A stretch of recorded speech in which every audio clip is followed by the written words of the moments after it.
I'm still riding a high from watching the film last night, I must say.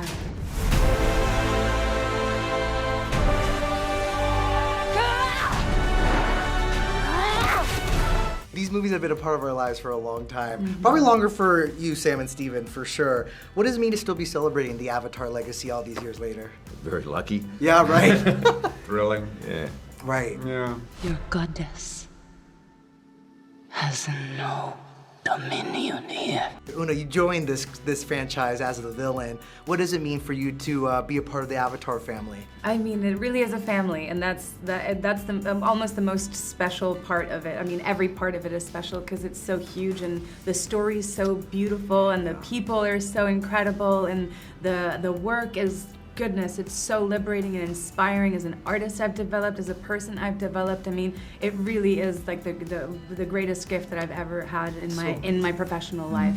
Yeah. I mean, forget the fact that it's like the biggest franchise in movie history. I mean, Sam, describe what it's like as a performer to be a part of a project that is this groundbreaking. It's very creative. That's, you know, Jim's very generous to his actors, and the biggest thing that he allows us is time, and time to create, time to delve into our characters and go on these journeys. Right. And you know, he loves painting, and he loves painting with these characters and telling big epic tales. Yeah.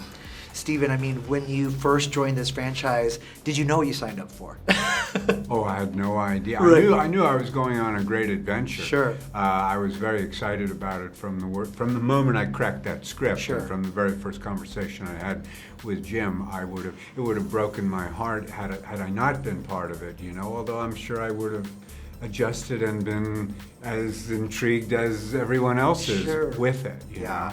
But yeah, it's great to be part of this and to be able to work with and for a director as gifted and as visionary, and truly visionary. Committed. And I don't use the term loosely. I've worked with a lot of smart people, a lot of wonderful Collaborative directors as well. and everything, but no one who brings the kind of all-encompassing kind of talent and intelligence and creativity and in spirit of inquiry that Jim does. Everything is a question with Jim, you know, always looking for answers. He's the most inquisitive person I've ever met in my life. It seems like he wants to figure out the answers to those questions together, right? With production. Or pose the questions. Or pose the question to you, I think he has a lot of empathy for the world and empathy for people, and he uses this to pose those questions. Yeah. You know? He doesn't allow disappointment in the world to stop him from trying to make the world better. Yeah, and it pays through off. stories. Oh my gosh.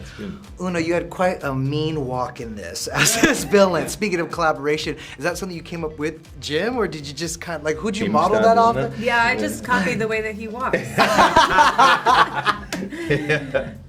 The walk is definitely a big part of it. I studied Zoe and the way that she walked, and then the big question was, okay, so she's really from here, you know?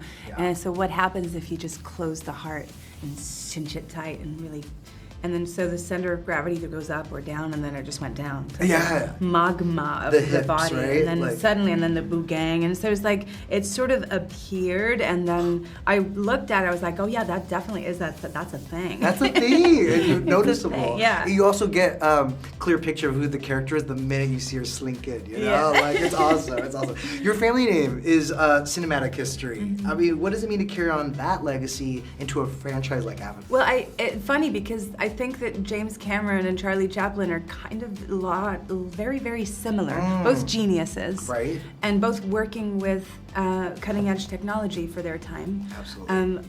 But really, both of them have this special gift of really centering their stories in the human heart and in very simple but very complex and rich ground of the human condition. Right. And so I have to think about it, and I wonder if Chaplin would be doing kind of this kind of thing. And I don't know, you know, I don't know. I hope that he would be proud, but I feel very, very honored to be working with Jim in this. And I feel like, I feel like it's very similar. Like Chaplin made the whole world laugh and cry together. Right. And that, nobody has ever done that, and Right. I don't think anybody ever will do that, but I think Avatar comes really close. Because it's all grounded in like the performance, Yeah. the emotions. Oona honors the legacy Yeah. of the Chaplin legacy because there's no one of greater stature in the history of this business than Charlie Chaplin. Wow. And that's a responsibility, but she honors it with such a great strength and ferocity and integrity. There's a you lot know? of- And her mom did the same as well, I have Amazing. to say. See, this is a project like this is a film nerd's dream. Like it really is Yeah. to talk about it. He's a childhood friend of yours. See, Did you say childhood friend? this is what he does. He'll frequently say to me, slang, because he thinks I'm down. What was it like making silent film? And my standard answer to that is, what? Oh, you. So you guys are just method acting. Oh, we do well. Getting into character.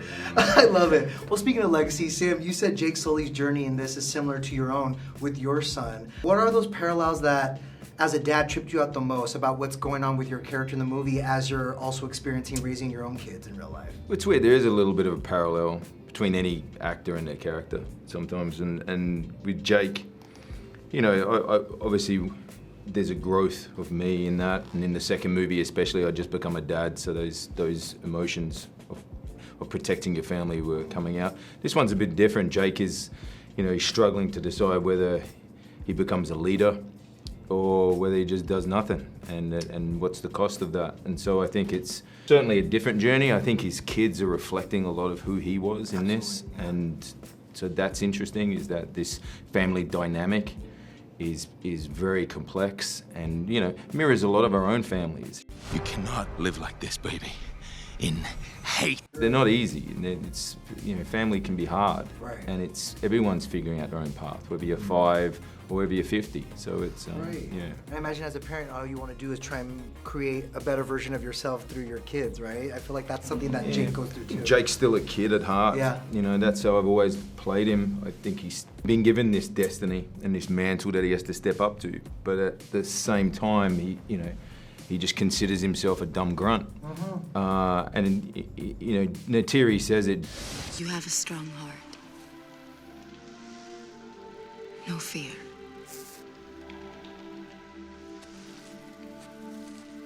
But stupid. Ignorant like a child. Yeah. I've always used that as the touchstone for the character. Yeah. And stupid not in the sense that he's dumb, but in the sense that some of the actions that he has to take to protect his family. Sometimes reckless. Reckless, Yeah. yeah, exactly. And so, you know, but that's why I enjoy playing the character. It was beautiful work and a beautiful film. So thank you so much Thank for your you. time. Thank I you. appreciate it.